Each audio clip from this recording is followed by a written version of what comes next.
In this class, we are going to study about that amazing pump inside our body which pumps blood and keeps our life possible. Yes, we are talking about human heart. Human heart which is divided into four chambers. The upper chambers are called atria, singular being atrium, and the lower chambers are called ventricles. This is the right atrium, this is the left atrium, this is the right ventricle, and this is the left ventricle. The reason why heart is divided into four chambers is that the division of heart into four chambers prevent the oxygenated and deoxygenated blood from mixing. Now we will see the pathway of blood inside the heart. So starting from the right atrium. Right atrium is that chamber of the heart which receives deoxygenated blood from all the parts of the body. And to carry the blood from the lower parts of the body, inferior vena cava supplies the blood to the right atrium. In the same way, to carry the blood from the upper parts of the body, superior vena cava takes the blood and supplies to the right atrium of the heart. It means right atrium contains deoxygenated blood. After the right atrium has been filled with blood, it starts to move to the right ventricle. So, the same deoxygenated blood that has come to the right atrium now moves to the right ventricle. And there is a possibility that the blood from right ventricle may move from right atrium. But this does not happen due to the presence of certain valves which are called tricuspid valves. When the blood tries to move from ventricles to auricles, these valves are closed and the blood is prevented from going back from ventricles to the atrium or auricles.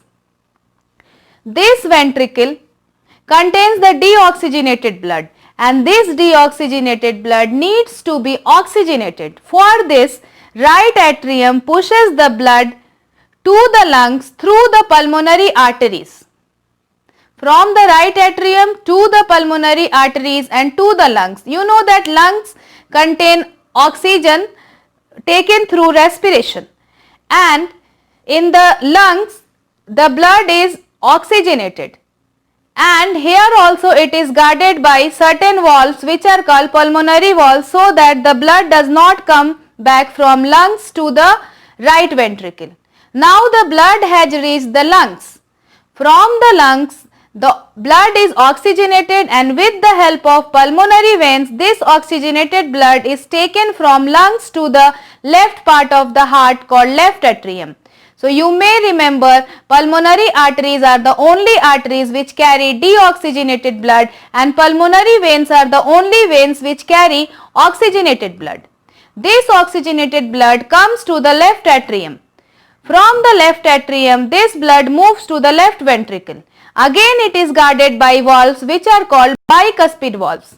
Once the blood tries to move from left ventricle back to the left atrium, the bicuspid valve closes and blood is prevented from moving from left ventricle to the left atrium.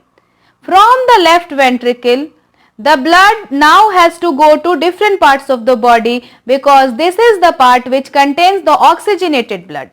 And from the left ventricle, the blood is supplied to the aorta by the opening of the semilunar valves, and from the aorta this blood is supplied to different parts of the body.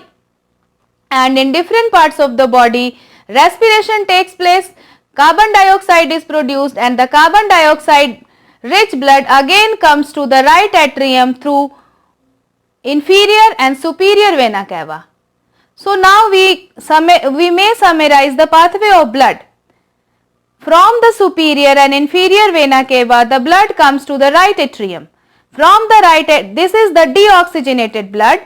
From the right atrium, the deoxygenated blood moves to the right ventricle, and this deoxygenated blood through the pulmonary artery moves to the lungs. Inside the lungs, the blood is deoxygenated. Now the blood gets oxygenated, and this oxygenated blood moves to the left atrium.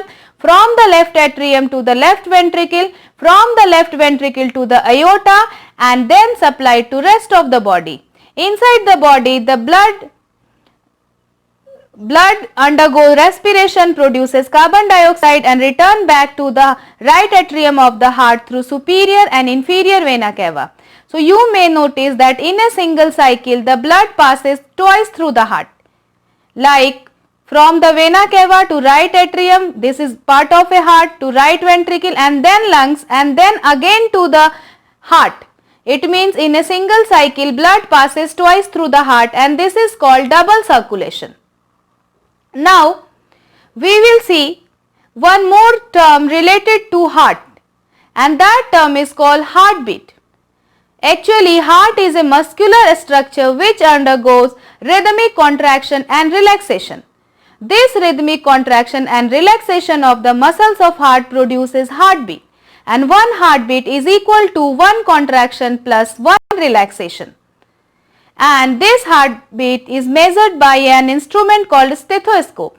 This stethoscope is made up of a chest piece which contains a sensitive diaphragm, a tube and two earpieces. And this stethoscope works by increasing the magnitude of sound or magnifying the amplitude of sound, and the sound is increased, sound becomes louder and we keep it. This chest piece is kept on the chest to hear the sound of the heart, and this is inside this tube the sound is increased or magnified and we hear the sound clearly. So stethoscope is the instrument with which the heartbeat is measured. One more interesting thing which tells us about the heartbeat is our pulse. If you place the middle and index finger of your right hand